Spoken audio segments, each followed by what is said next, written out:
We're going to cover some top tips for drone cinematography today, and I thought it'd be interesting to put together a video specifically on how to use your drone for those kind of sort of cinematic looking shots. Now, I don't profess to be any type of expert with drones, and it's something I've only just recently got into, but I come from a filmmaking background, and what sort of really interested me is that a lot of people that seem to be using drones come from maybe the remote control sort of model airplane and helicopter sort of background, and not necessarily from a filming perspective.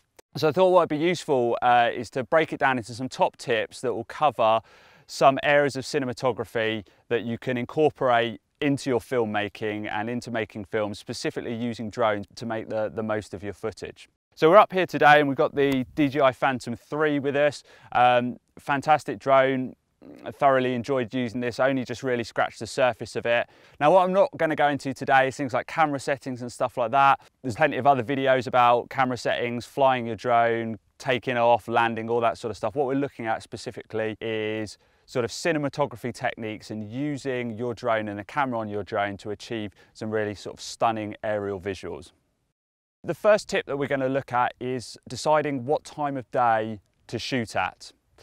Now we're up here on Dartmoor, which is a national park within the UK, and it's a really nice, beautiful, sunny day, and we're bang in the middle of the day, so we've got quite harsh shadows. Now, typically with cinematography, you'll hear the word golden hour used a lot, and this is typically the hour after sunrise and the hour before sunset. What we have then is kind of a beautiful golden soft looking light, which lends itself to not just people but also landscapes, look a lot more dramatic, look a lot more beautiful.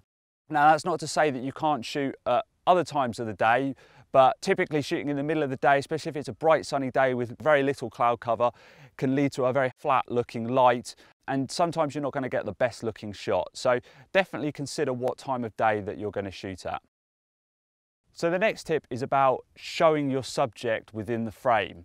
And what we see a lot of in drone footage, or I've seen a lot of in drone footage, is people starting with the subject in the frame and then flying over it. There is no level of excitement in the shot. There's nothing that's being revealed to me as a viewer. So what's actually better than flying over an object and having it in frame to begin with is actually to do the reverse of that and start with the subject outside of the shot and then fly over it as a reveal. And you can do this as a pull back. Works really well.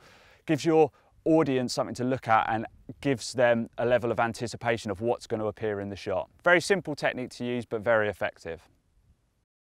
So with drone cinematography, very different from traditional camera work because we're usually limited to quite a small physical space. Even if we're using things like dollies or cranes, we're still limited to a sort of limited range of movement, whereas with drones we can cover hundreds of feet in very little time.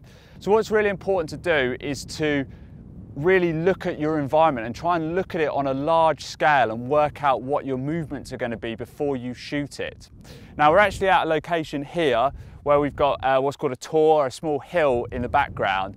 We've got a large lump of rock which extends out of the landscape, and what this is going to really allow us to do is when we get the drone up there is to take advantage of a sort of parallax effect where the foreground moves a lot quicker than the background, and this is something that adds interest to shots, it adds depth to shot. Remember, we're working within a two-dimensional medium and we're trying to create the illusion or create the feeling of 3D space. So trying to have foreground and background elements within a shot makes it look a lot more dynamic.